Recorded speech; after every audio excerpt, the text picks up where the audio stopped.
Morning, everyone.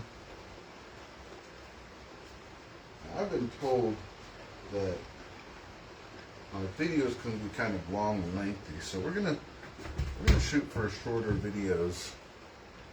Maybe that'll help make it more digestible. So I do know this is a lot of info. It's a little heavy. Honestly, it's a little heavy for me too. So let's try and shorten these readings. It'll probably take a little longer to get through these books, but don't matter. It just matters that we learn something, right? And as always, if you guys have any questions, feel free to comment or message. And if I don't know something, I'll do my best to find the answer. Alrighty. Last time we left off on page 19 of The Power of Deception 2 and Unclean Spirits. We left off on Babylon's presence in every nation. So let's just start off with a few pages and see how long that takes. I mean, there's a lot in these pages.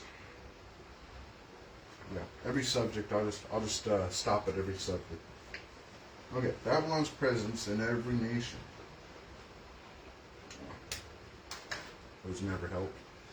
Alright, we live in a supernatural world with dozens, if not hundreds, of gods worshipped by many cultures. How can we know if there is a supreme being? How do we know if we're not deceived by demon spirits and Babylonian influences? Is this the human mind a gateway that connects with the supernatural realm?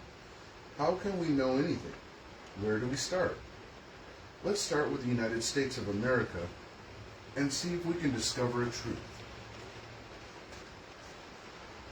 Since the founding of America, this nation was and has always been a Judeo-Christian country. There is a plethora of evidence to support the thesis that God of Israel is who led a Jewish Christopher Columbus to the American continent, and who further led a handful of patriots nearly 3 centuries later to declare their independence from the British Crown, which eventually led these same patriotic founders to draft a constitution to secure and protect rights coming from a supreme being identified as the God of Israel.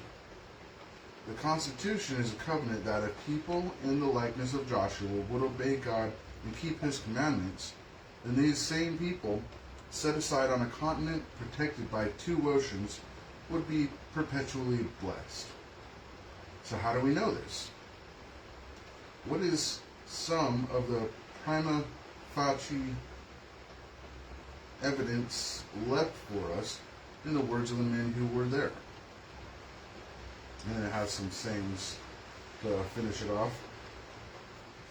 And we'll just end there. It is in vain, sir, to extenuate the matter. Gentlemen may cry, peace, peace, but there is no peace. The war has actually begun. The next gale that sweeps from the north will bring to our ears the clash of resounding arms. Our brethren are already in the field. Why stand we here idle? What is it that gentlemen wish? What would they have? Is life so dear, or peace so sweet, as to be purchased at the price of chains and slavery? Forbid it, Almighty God. I know not what course others may take. But as for me, give me liberty or give me death. Now, that's a famous saying by Patrick Henry from Virginia. Now here's one from George Washington. It is impossible to govern the world without God. It is the duty of all nations to acknowledge the providence of Almighty God, to obey his will, to be grateful for his belief, for his benefits, and humbly implore his protection and favor. Now it's from George Washington from Virginia. Now here's one from Thomas Jefferson. When once a republic is corrupted, there is no possibility of remedying any of the growing evils, but by removing the corruption and restoring its lost principles. Every other correction is either useless or a new evil. This was from John Adams from Massachusetts. Our Constitution was made only for a moral and religious people. It is wholly inadequate to the government of any other. That's John Adams, Massachusetts. And now here's James Madison. The future and success of America is not in this Constitution, but in the laws of God upon which this Constitution is founded. All right, we'll go ahead and leave off there. Like I said, any questions or anything, just let me know. Anyways, love you guys. Thanks for joining me. God bless, and talk to y'all later.